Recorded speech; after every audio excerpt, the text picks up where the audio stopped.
Hi everyone. நான் சொல்ற இந்த சீக்ரெட் திண்டுக்கல் பிரியாணியை நீங்களும் ஃபாலோ பண்ணுங்க.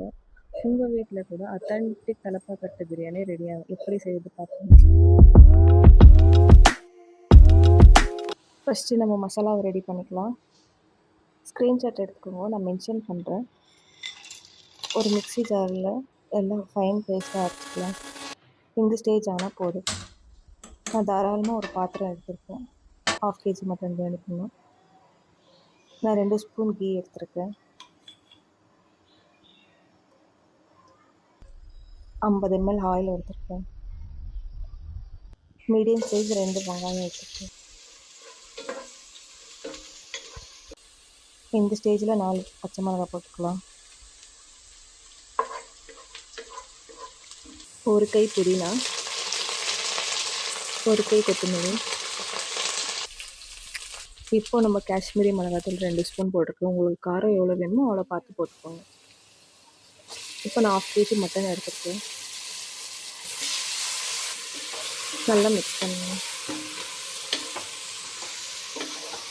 நான் 2 ஸ்பூன் உப்பு எடுத்திருக்கேன். உப்பு பார்த்து போட்டுக்கோங்க. நான் ஒரே வாட்டி போட்டுட்டேன். நான் இஞ்சி பூண்டு பேஸ்ட்டு செப்பரேட் அரைச்சி வச்சுருக்கேன். இஞ்சி 2 ஸ்பூன், பூண்டு 2 ஸ்பூன் போட்டுருக்கேன். நல்லா கலரி விடுங்க. இப்போ நான் சின்ன வெங்காயத்தை ஒரு 10 வெங்காயம் வச்சு பேஸ்ட் பண்ணி வச்சுருக்கேன். இதுதான் மெயின் ஃப்ளேவர்ஃபுல்லாக வர சீக்ரெட். இது பறித்து வச்ச மசாலாவை போட்டுக்கலாம். நல்லா மிக்ஸ் பண்ணி விட்டுனே இருக்கணும். தயிர் ஒரு 50 ml எடுத்துருக்கேன். நீங்கள் ஒரு வாட்டி ஒரு இன்க்ரீடியன்ஸை போடும்போது நல்லா மிக்ஸ் பண்ணி விட்டுனே இருக்கணும். அப்போ தான் ஒரு இதுக்கும் நம்ம நல்லா ஃப்ளேவர்ஃபுல்லாக வரும். இப்போ நம்ம தக்காளி போட்டுக்கலாம்.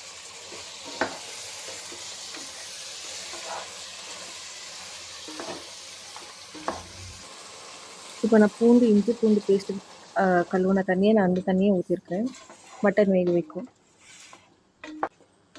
நீங்கள் நார்மல் தண்ணி ஊற்றினா கூட பரவாயில்ல.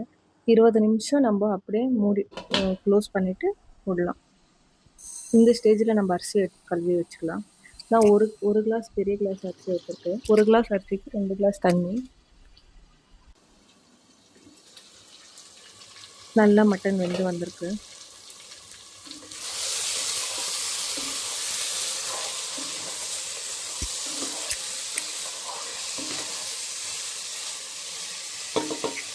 இப்போ நம்ம தண்ணியை ஊற்றிக்கலாம்.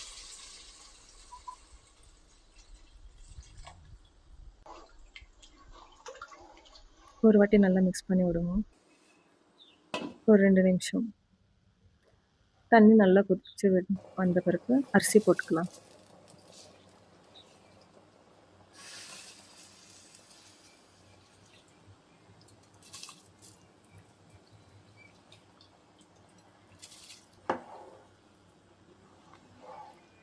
நல்லா மிக்ஸ் பண்ணுங்க.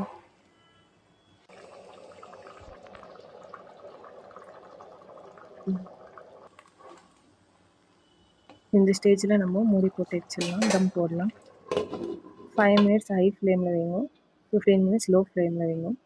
அப்புறமா ஓப்பன் பண்ணி பார்த்தீங்கன்னா திண்டுக்கல் தலப்பாக்கட்டு பிரியாணி ரெடியாக இருக்கும். சர்வ் பண்ணி சாப்பிடலாம். மறக்காமல் சப்ஸ்கிரைப் பண்ணுங்கள், லைக் பண்ணுங்கள், ஷேர் பண்ணுங்கள்.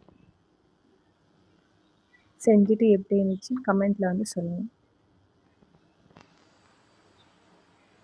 சுட சுட தட்டில் போட்டு சாப்பிடும் போது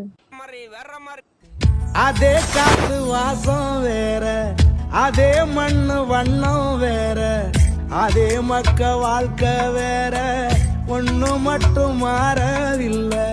மத்த நாட்டு சுவையெல்லாமே ஒத்தவே